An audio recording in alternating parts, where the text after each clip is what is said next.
Hey, what's up? This is SK, music producer, head of Clint-Mill Entertainment. Shout out to King Phantom and TR Love, the graphic designer TR Love, and King Phantom, the hip-hop artist. This is what I want to say to anybody that does music. I know a lot of y'all gospel artists like to stick to the same thing, but I advise you, number one, I'm not saying all y'all do this, but some of y'all do. Don't sing gospel songs just to the church people.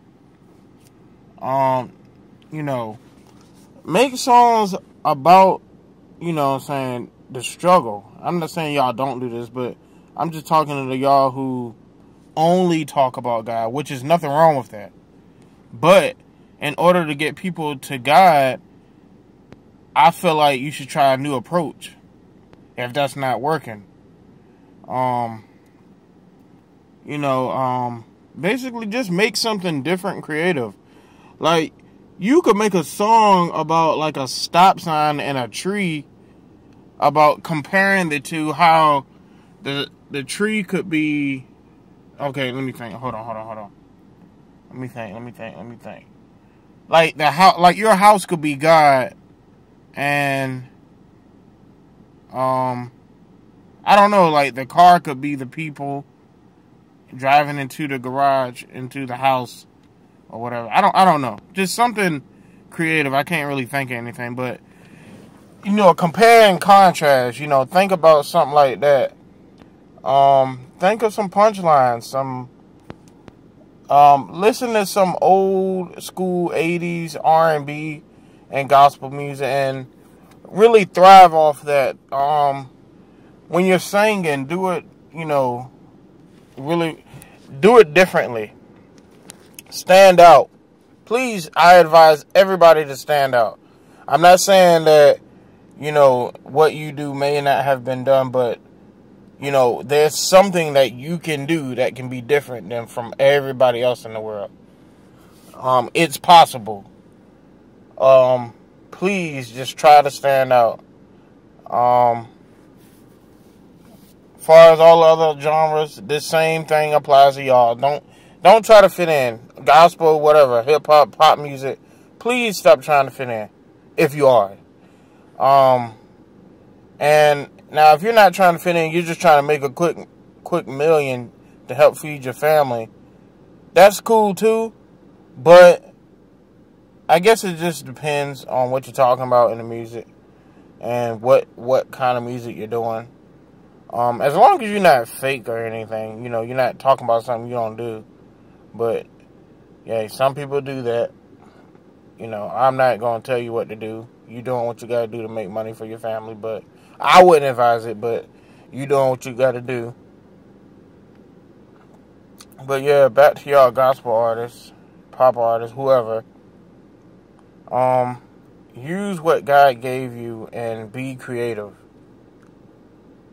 Look at it like this.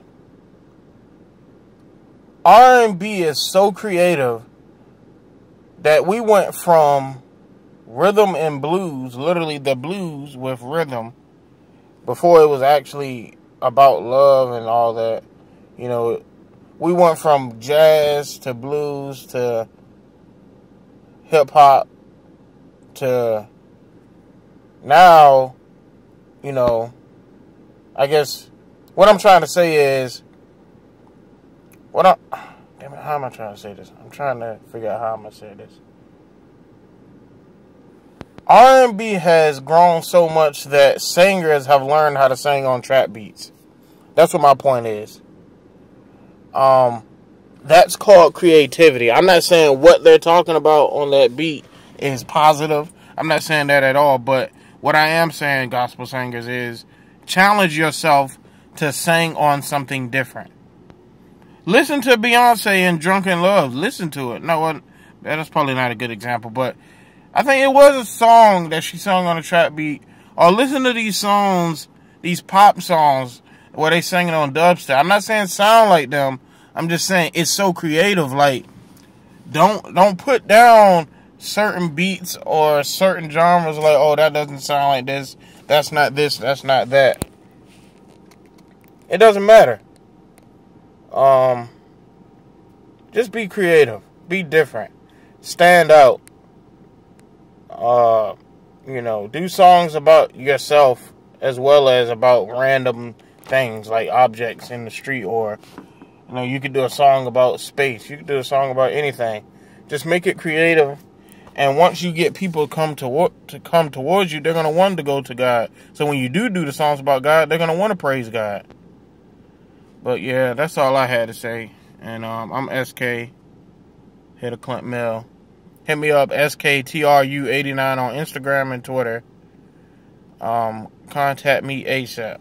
Alright, I'm out.